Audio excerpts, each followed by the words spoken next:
Assalamualaikum warahmatullahi wabarakatuh, teman-teman semua. Ketemu lagi bersama saya di channel Adam Service. Nah, kali ini ada servisan kulkas Polytron satu pintu. Keluhannya itu nggak dingin ya teman-teman. Nah, di sini untuk kulkasnya saya nyalakan, dan untuk lampu di sini menyala teman-teman ya. Tapi kenapa kulkas ini nggak dingin? Nah, nanti kita coba telusuri sama-sama ya untuk tahap demi tahapnya, seperti apa penanganannya. Nah, di sini coba kita lihat ya untuk kawat termostatnya ini. Nah, ini besar kemungkinan penyebabnya nggak dingin teman-teman ya. Jadi untuk kawat termostat ini harus menempel di evaporator teman-teman ya, jangan sampai terlepas dari evaporator. Nah, teman-teman bisa tempel seperti ini, ada di tempatnya yang udah dibuatin itu seperti coakan ya, atau teman-teman bisa jepit antara bodi dan juga evaporatornya. Nah, seperti itu teman-teman ya. Dan untuk evaporator di sini masih aman ya, nggak ada bercak-bercak oli. Nah, besar kemungkinan di sini tidak ada kebocoran di bagian evaporator. Oke, selanjutnya kita coba tes di bagian bodi. Nah, kulkas yang normal itu harus hangat teman-teman ya, bodi kiri, kanan, dan belakang. Nah, tapi di sini saya rasakan untuk bodinya itu tidak hangat sama sekali. Oke teman-teman, simak terus videonya, kita perbaiki sampai berhasil. Semoga bermanfaat. Oke, jadi untuk langkah pertama dalam menangani kasus tidak dingin, maksudnya kulkas nggak dingin itu, teman-teman fokus dulu di satu jalur, yaitu di jalur pipa kapiler. Nah, di sini tujuannya kita akan potong ya satu jalur ini aja. Pertama kita potong itu tujuannya untuk apakah masih ada kandungan gas freonnya. Nah, itu yang pertama. Dan yang kedua, nanti kita akan menguji apakah pipa kapiler ini mampet atau masih bagus dengan cara kita masukkan cairan metil. Nah, seperti itu teman-teman. Jadi kita potong dulu ya untuk di jalur yang di pipa kapiler. Nah, untuk jalur yang lain tidak usah teman-teman potong ya. Nah, cukup di satu jalur dulu kita potong di bagian pipa kapilernya. Seperti itu teman-teman. Nah, di sini kita potong dan kita lihat apakah masih ada gas freonnya. Dan ternyata memang benar ya, untuk gas freonnya habis teman-teman ya. Itu artinya kulkas ini mengalami kebocoran teman-teman. Jadi untuk gas freon itu nggak akan habis kecuali ada kebocoran pada sistem teman-teman. Seperti itu. Nah, di sini kita pastikan lagi untuk di lubang pipa kapilernya. Pastikan bersih teman-teman ya, nggak ada sumbatan ataupun kotoran-kotoran.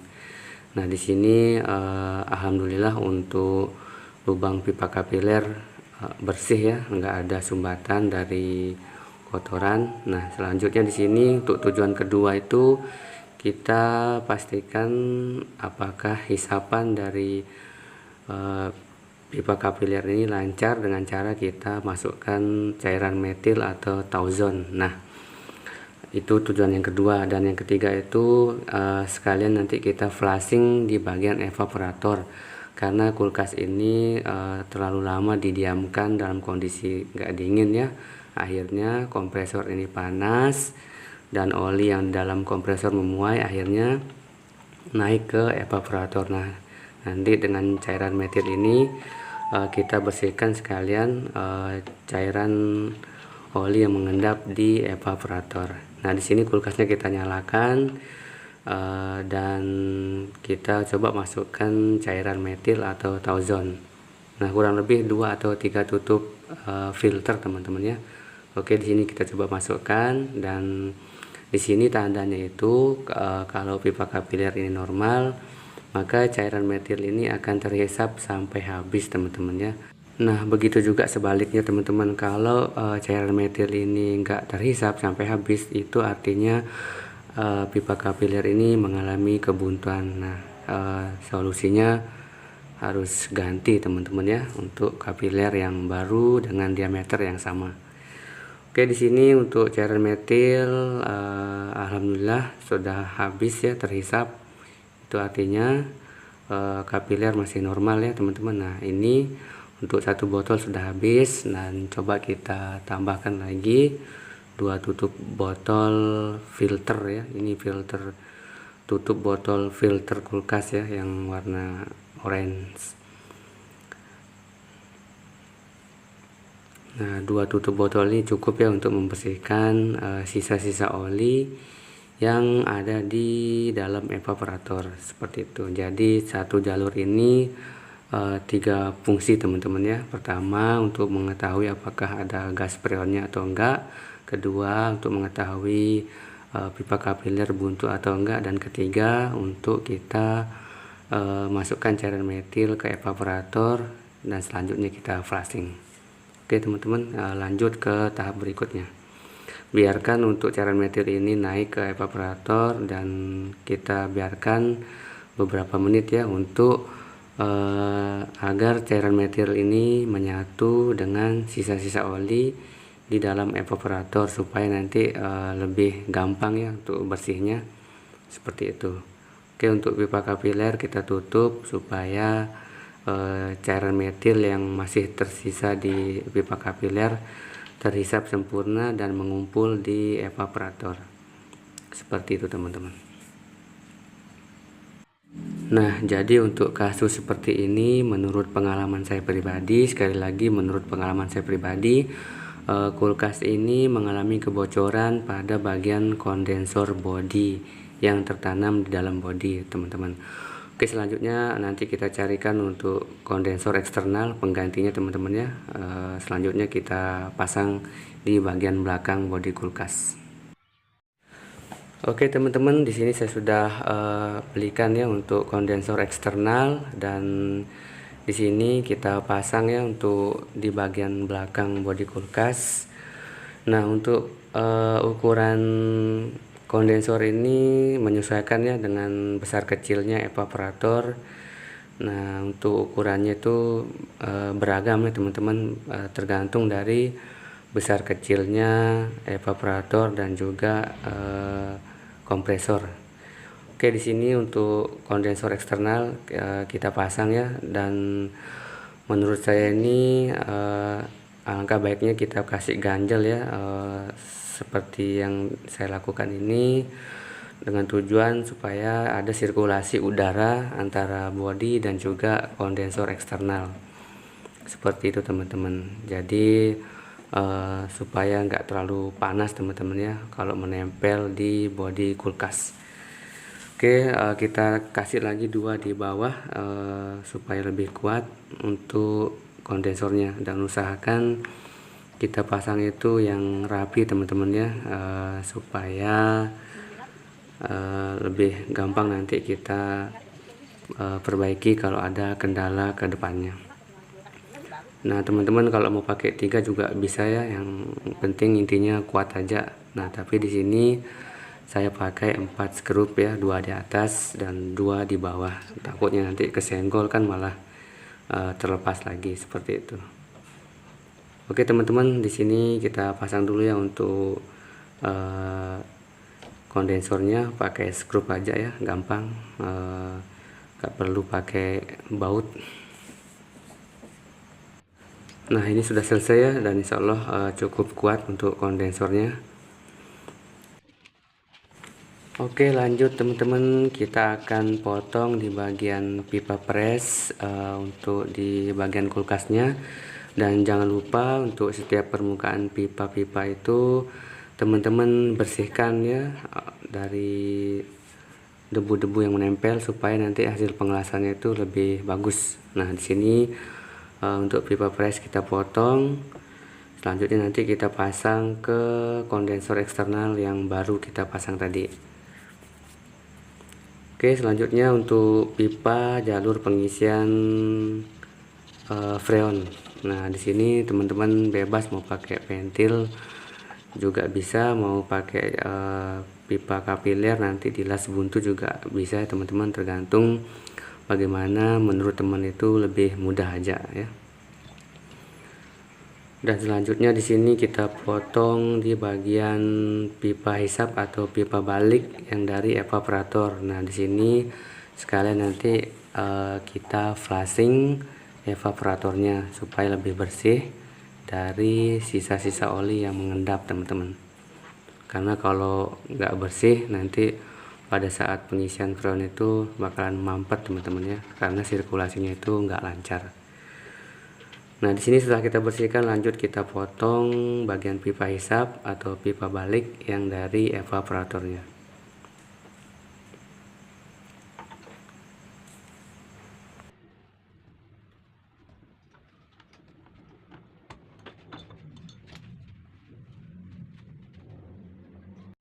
Oke, selanjutnya di sini teman-teman buka tutup overload dan juga relay ya. Selanjutnya kita nyalakan kompresornya sambil kita cek berapa ampere normalnya kompresor ini pada saat kosongan ya, belum kita isi freon. Dan di sini kita bisa sekalian tes fresh dari kompresornya. Oke, di sini kulkasnya kita nyalakan dan di sini untuk ampere kosongannya di 0,53 ampere, cukup normal teman-teman ya. Dan di sini untuk pipa presnya lumayan kenceng ya, alhamdulillah masih bagus kompresornya. Oke, bisa kita lanjut perbaiki. Nah, di sini untuk penyambungan kondensor eksternal ke kompresor, teman-teman bisa ukur ya panjang atau pendeknya antara pipa kondensor dan juga pipa pres dari kompresor. Nah, teman-teman bisa tekuk dengan cara seperti ini ya, menggunakan kaleng freon atau sejenisnya. Dan teman-teman siapkan pipa sok, pipa tembaga ukuran 1/4 ya untuk penyambungan antara pipa kondensor dan juga pipa pres dari kompresor.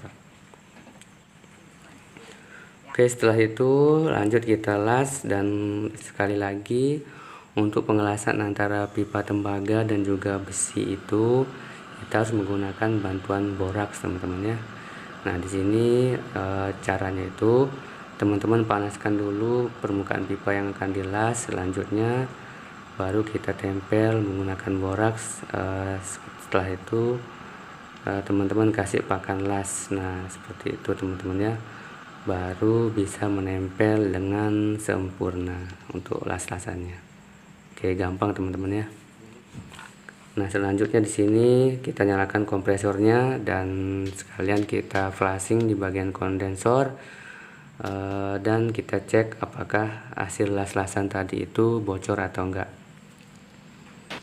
Seperti itu teman-teman. Nah, di sini teman-teman tahan pakai jari ujung kondensornya dan teman-teman perhatikan apakah las-lasan bocor atau enggak. Dan di sini alhamdulillah untuk las-lasan aman, enggak ada kebocoran. Seperti itu.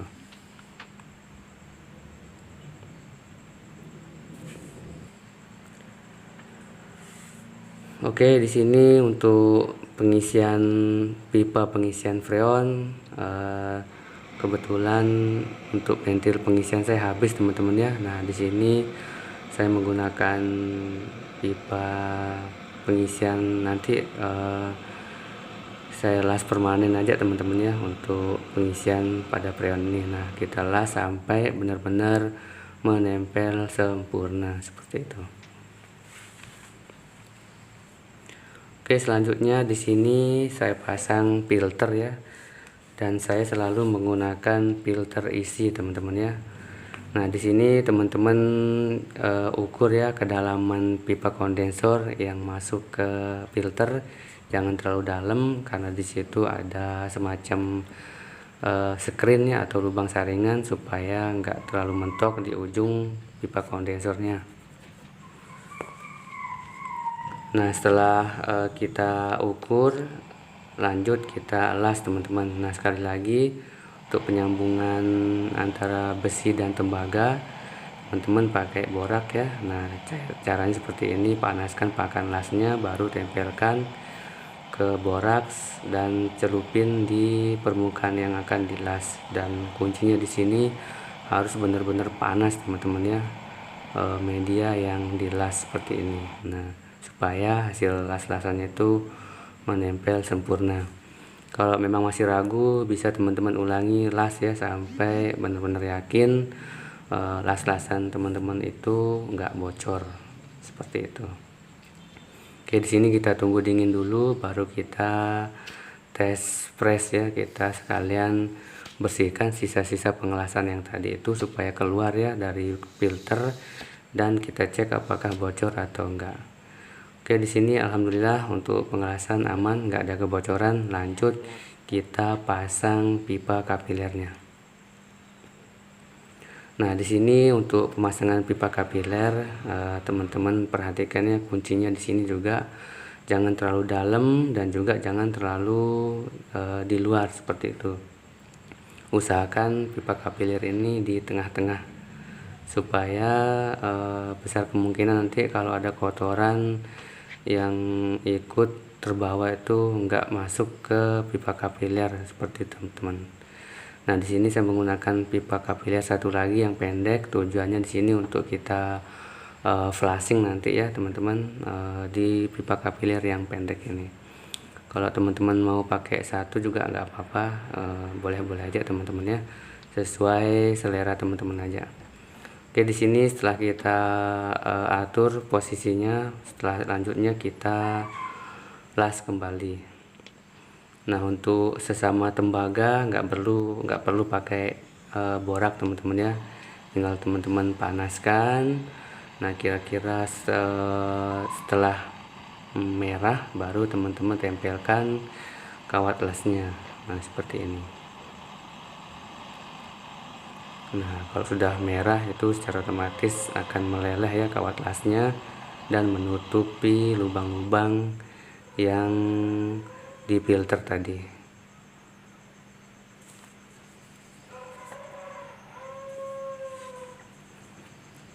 Oke, kita tunggu dingin dulu teman-teman ya. Selanjutnya kita nyalakan kompresornya supaya panas dari pengelasan tadi itu keluar melalui pipa kapiler yang pendek.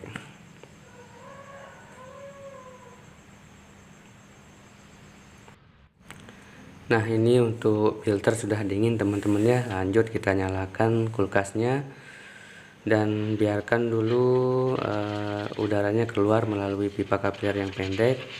Nah, setelah kira-kira beberapa menit, teman-teman bisa jepit ya atau tutup pipa kapiler yang pendek supaya dorongannya itu fokus naik melalui pipa kapiler yang panjang ke evaporator. Nah, sini sekalian kita proses pemflasingan teman-teman. Nah, di sini teman-teman tutup ya pipa hisap dari evaporator dan sekalian teman-teman cek hasil pengelasan yang tadi.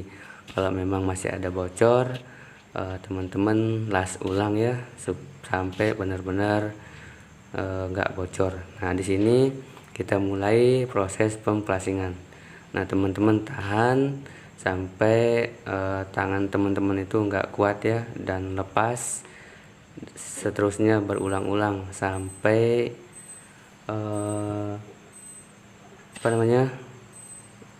cairan oli yang di evaporator itu berkurang teman-teman. Terus ulangi langkah-langkah ini sampai benar-benar bersih.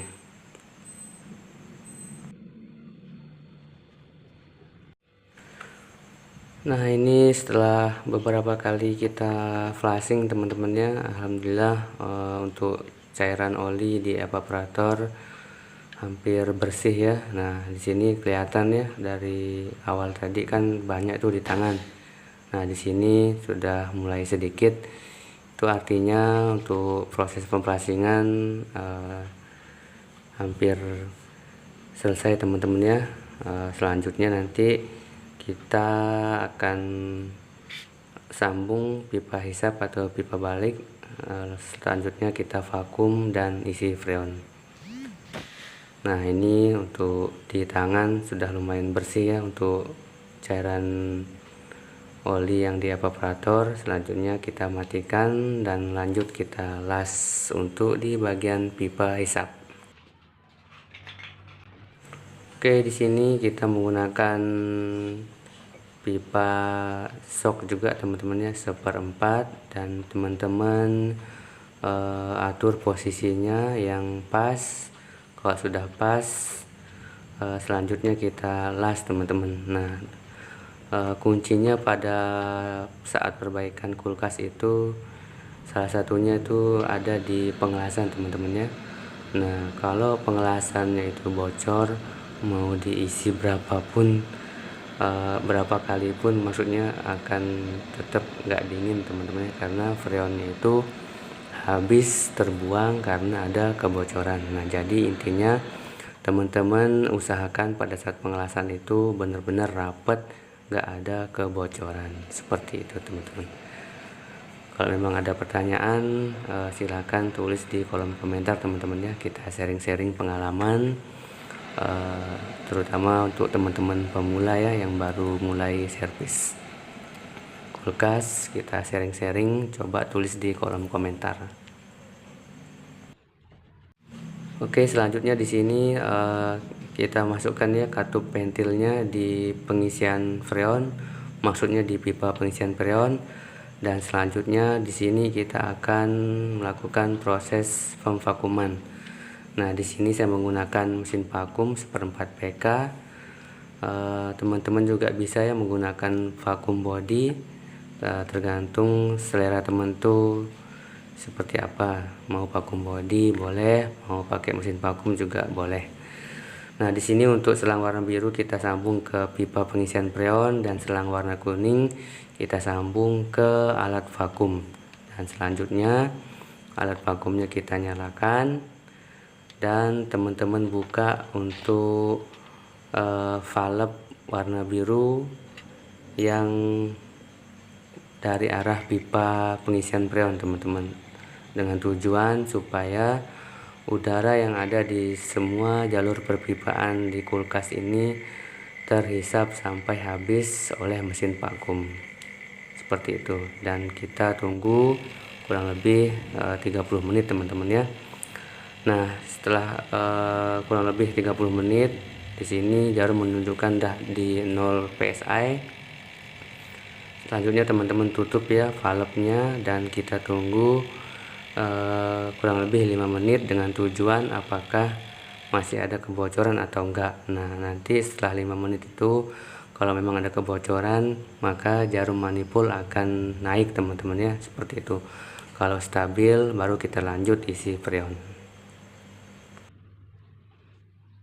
Oke, di sini alhamdulillah setelah kurang lebih 5 menit untuk jarum manifold masih stabil di bawah 0 psi. Itu artinya semua jalur pipa nggak ada yang bocor teman-teman ya, termasuk juga hasil las-lasan.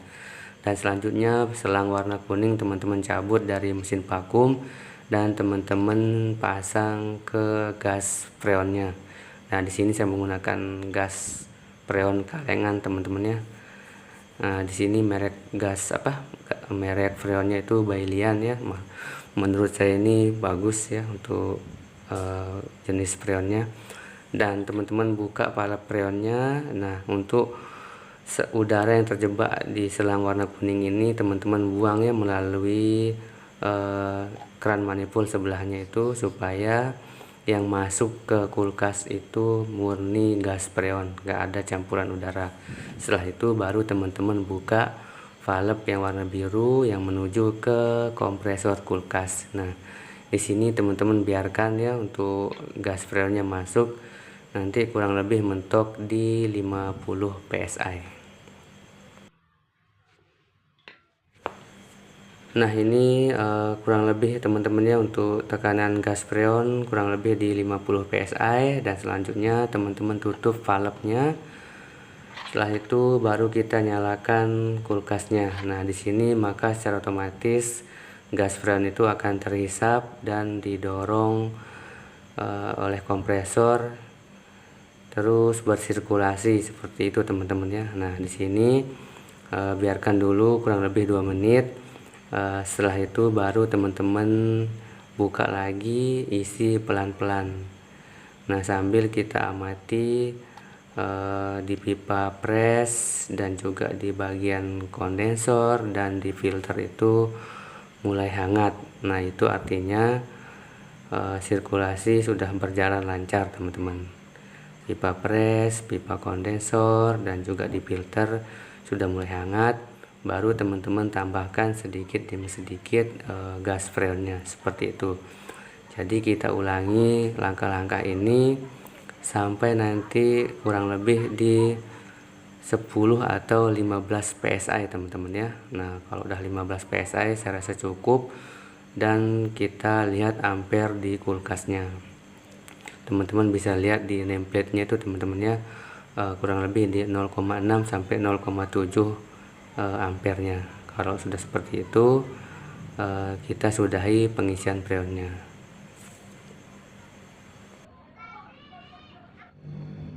Oke teman-teman, di sini untuk tekanan freon kurang lebih stabil di 13 PSI dan ampere di 0,6 ampere, 0,64 ampere, cukup normal. Dan pipa pres hangat, kemudian pipa kondensor hangatnya merata teman-temannya dari bawah sampai atas, terus menuju filter hangat ya, itu artinya sirkulasi berjalan dengan lancar.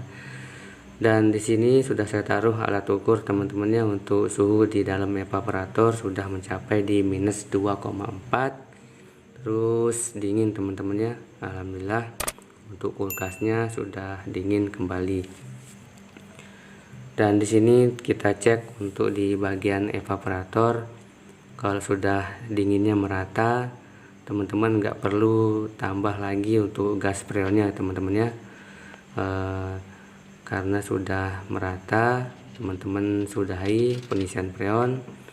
Dan di sini saya rasakan untuk evaporatornya sudah mulai terbentuk bunga es teman-teman ya. Nah, ini baru sebentar aja sudah terbentuk bunga es. Dan usahakan untuk di bagian kawat termostat menempel seperti ini teman-teman ya, di tempatnya. Nah, karena kalau nggak menempel nanti kompresor akan menyala terus-menerus karena tidak dapat mencapai suhu yang disesuaikan. Oke teman-teman, sampai jumpa di video selanjutnya. Jangan lupa like, comment, share, dan subscribe. Sehat berkah berlimpah untuk kita semua. Amin ya robbal alamin. Assalamualaikum warahmatullahi wabarakatuh. Terima kasih sudah mampir di channel Adam Service. Terima kasih sudah menonton teman-teman ya. Sehat selalu.